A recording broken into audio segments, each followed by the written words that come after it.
Ooh, that's hot. Hello, hi. Woo! Happy Wednesday.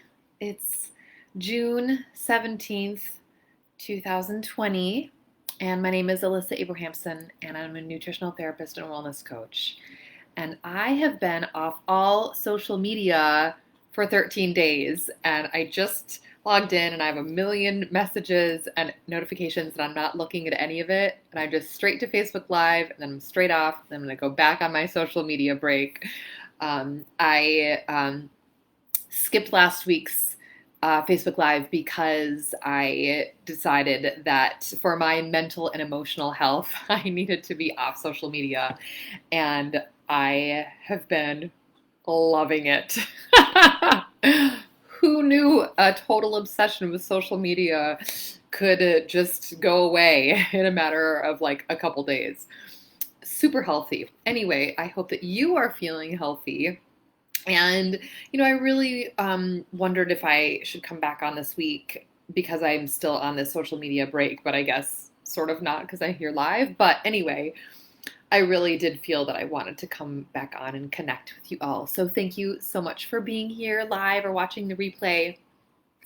So this month, in all of if you're on my email list, you have been receiving all of my posts, newsletters about emotions and feelings, and really going deeper into that. And it's, of course, such life is emotional, but these past few months, and especially this past month in June, has been so incredibly emotional and so many feelings and so much going on. And what I really just wanted to touch upon today is just acknowledge the term mental illness in its relationship to not mental illness, mental health. I will mention the word mental illness again, but mental health and its relationship to emotional health, because they get confused. And there is a distinction, and I just wanted to touch upon that and then just go a little bit deeper into emotional health, because that is what I'm really focusing on this month. So, the term mental health and emotional health are sometimes confused, sometimes they're used interchangeably. And mental health and emotional health are actually quite different. So, and I just also want to say, mental health is such a huge, broad, encompassing field and subject and topic, and I'm only just minusculely just acknowledging it. I'm not going to go into mental health in depth today. Just really just more just kind of acknowledging it, and in relationship to emotional health, because mental health is something that many of us struggle with. And so what I did want to do is just differentiate the difference. So mental health relates to the functioning of your mind. And part of mental health is how your mind processes and understands information and experiences. So emotional health is an extension of mental health. And emotional health is more about your approach to life and your ability to live a life of wellness. So emotional health, compared to mental health, emotional health refers to your ability to express your feelings that are based upon the information that you have processed. So emotional health is having both an awareness of your emotions and then the ability to manage and express those emotions and feelings. And I talked about that a few weeks ago when I was going into emotional honesty and how important that is, and what is emotional honesty. So again, emotional health is having both an awareness of your emotions and the ability to really manage them and express them. And so now someone could be like have mental health issues or be diagnosed with a mental illness, but also be emotionally healthy. And so people who have good emotional health can also still have emotional issues and a mental illness or mental health issues. So just wanted to put that on the table. Not going to go into that deeper, but just acknowledging that. And the interesting and really profound thing about emotional well-being and expressing your feelings is when there's an inability or a resistance for you to identify, feel, or share your feelings, it creates stress in the body. There creates friction, and there's a tension, and there's a building up. And we all know that stress causes illness and disease. So studies show that when you suppress your feelings, that could be like sadness or grief or frustration or anger. So when studies show that when you suppress feelings, it has a correlation to high cortisol. Cortisol, I've mentioned before, if you've been following me for a while, is also known as a stress hormone. Cortisol is necessary, it's important, but when it's chronically high, it brings our system out of balance and it decreases. It can bring about a lot of health problems, and chronically high cortisol can decrease immune function. So over time, if you have unacknowledged, even unresolved emotions and stress, this can lead to increased risk of heart disease, autoimmune disorders, gastrointestinal issues, diabetes, memory issues, anxiety and depression, and the like. So essentially, what I want to just get into a little bit today here is how we can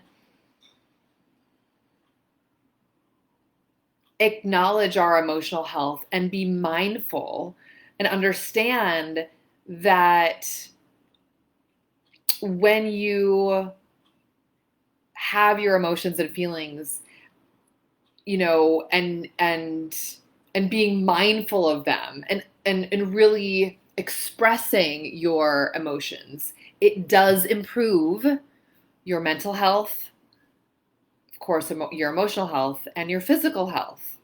And so I believe that is really the crux of self-care, right? So it's important to remember that emotional health is not fixed. It fluctuates over time. I mean, we talk about fluctuating of emotions. We've all been through it. We're all going through it. And so emotional health really is not fixed. And, being emotionally healthy also doesn't mean that you're happy all the time. Being emotionally healthy means that you are aware of your emotions, that you have the skills to deal with your wide range of emotions.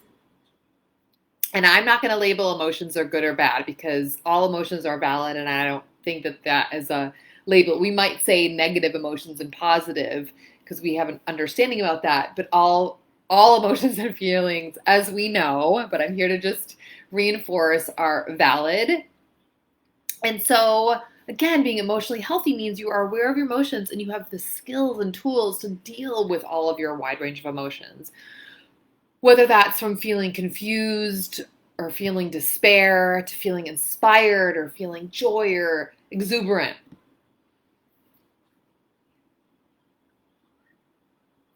So when you're emotionally healthy people have and feel all the feelings.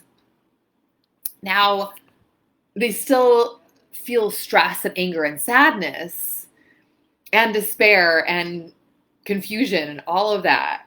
But when you're emotionally healthy, you know how to manage and navigate those feelings that are heavier. So emotionally healthy people can tell when a problem is more than they can handle on their own, and then they reach out and ask for help. And I know asking for help for so many of us can be so hard, whether it has to do with your emotional well-being or asking someone to, for a cup of sugar, whatever, helping you with your laundry, like me. um, there's, been over the coronavirus situation, there's been in New York City, laundromats are opening back up now, but I'm still a little fearful of laundromats. So I've had a good friend who I actually did laundry. Her and her family opened up their laundry to me. So that was asking for help, and I received it. And I'm very grateful. So emotionally healthy people, again, you can tell when there's a problem that's more that they can handle on their own, and then they ask help from a friend or a therapist or a doctor. So let's talk about caring for your emotional health. This is super important to recognize that emotional health is a skill. Okay, emotional health is a skill. It's something that you need to work on and practice, and being mindful and self-reflective and doing the work with me through the exercises that I give. If you're on my newsletter, which if you're not, you definitely need to be, you can send me a message or go to the wellnessheadquarters.com and sign up. I offer all the time writing exercises to get in touch with your emotions. So emotional health is a skill, and it's something that you need to work on and practice. So it's literally just like physical health. You go to the gym often, or you're going to yoga a few days a week, and then when you take a few weeks off and then you go back, you notice, holy crap, I am not as flexible or as strong as I was when I was going consistently.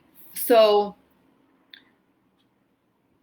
that emotional well-being and emotional health is a practice, it's a skill, and it's something that you can work on, but I think it's one of the most beautiful things one of the most beautiful gifts that you can give yourself. And I just want to offer 5 ways to be proactive in strengthening your emotional health. So, number 1, practicing mindfulness to become more aware of your thoughts and feelings. So that could look different for different people. That could be working on breathing exercises, or sitting quietly with yourself for 10 minutes and really kind of like doing a body scan, whatever that is, practicing mindfulness to become aware of your thoughts and your feelings. Also practicing gratitude to develop the habit of positive thinking. When we choose to acknowledge how grateful we are for the things that we have in our life, whether it's clean drinking water or a best friend, that gratitude practice can really bring about emotions and kind of bring those emotions to the top for us to get in touch with them. Number 3, in terms of ways to be proactive and strengthen your emotional health, is taking care of your physical health to promote, because when you take care of your physical health, you're basically promoting your overall health and well-being. So whether that's going on daily walks, or I've mentioned before, which I have to admit, you guys, I have not done freaking Richard Simmons' Sweat to the Oldies yet. Or Jane Fonda, who's something I talked about a few weeks ago. And although I did do the research, I have the videos in my phone ready to go when I'm ready, but I just haven't felt it. I've honestly just felt more like continuing on my daily yoga practice and going on walks. But I will let you know when I get to Richard Simmons and Jane Fonda.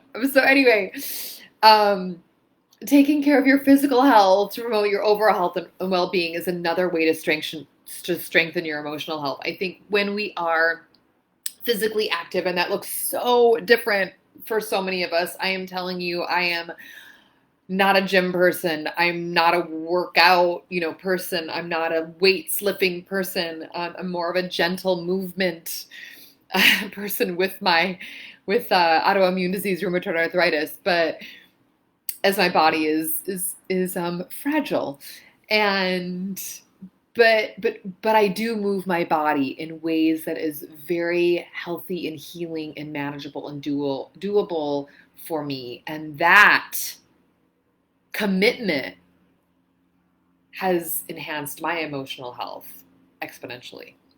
So number 4, we're talking about 5 ways to be proactive in strengthening your emotional health. I've talked about this before when we're talking about increasing immune function. Spending time with friends, loved ones, and pets. And when I was writing this, I just thought, oh my God, I want a dog so bad. I'm like, do I get a dog? It's just not possible right now in my life for a few different reasons, but spending time with friends, loved ones, or pets, and when you forge that support network, and you share your emotional experiences, that enhances your connectedness and your emotional health and your overall well-being. And then number 5, I mentioned this a minute ago, and it's hard for many of us, but I'm here to tell you, I beg of you, for someone who never asked for help, ask for help when you need it. Whether it's from a friend, a colleague, or a health professional, ask for help when you need it. When we open up and share our problems, as vulnerable or scary as that may be, it feels fucking good, right? Ultimately, it's a relief. It's a release. Let it go. So that's really, hi, Trinity Starlight, yay! I just was looking at my notes, so I'm back on I just clicked back to the thing, so I just saw your note. Seriously, pet therapy, I'm craving it so bad. Like, oh my God. Literally, I was just thinking like a half an hour ago, I was like, oh my God, do I like get one of those like 3-pound dogs? Like, what do I do? Like, but then I would squish it because I would be snuggling with it. Oh God. So I just want to share with you again that for my emotional health and mental health, I have been off all social media since June 4th, and it's June 17th.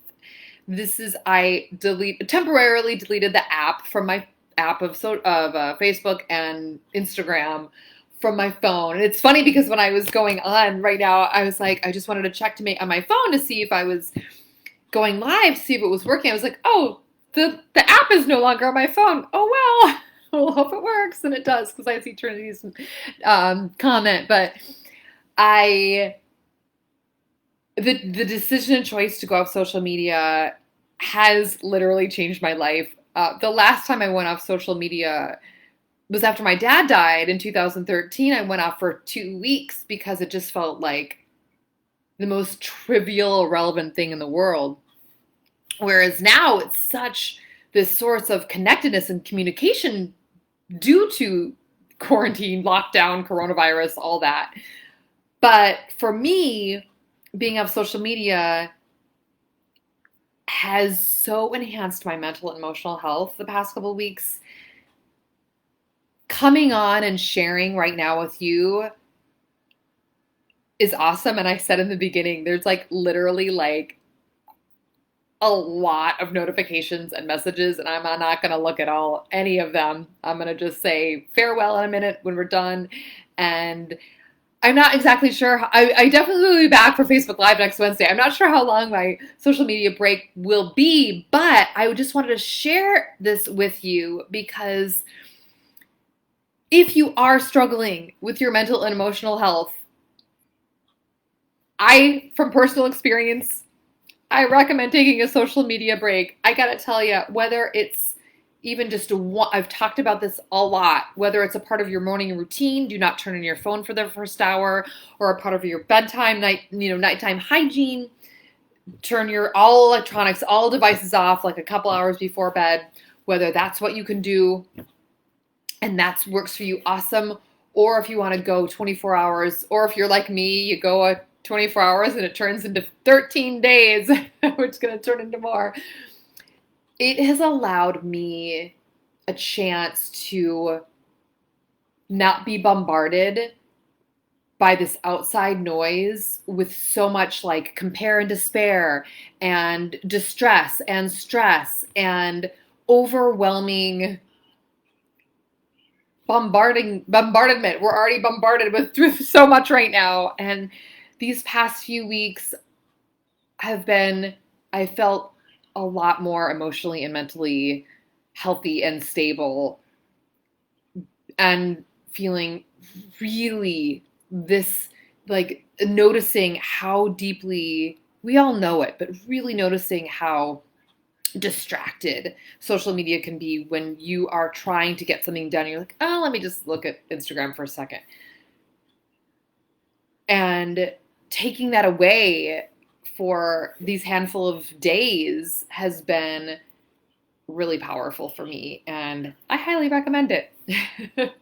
So, with that said, I'm gonna end this Facebook Live and go back on my social media break. But thank you for my 22-minute little break from my break to connect with you all. My name is Alyssa Abrahamson, and I'm a nutritional therapist and wellness coach. And I hope that what I offered today, just in terms of your looking at the difference between mental health and emotional health, and how ways that you can really offer yourself this loving way to care for your emotional health. I hope that you found that helpful and inspiring, and I will be back next Wednesday at 12 p.m. Eastern Standard Time.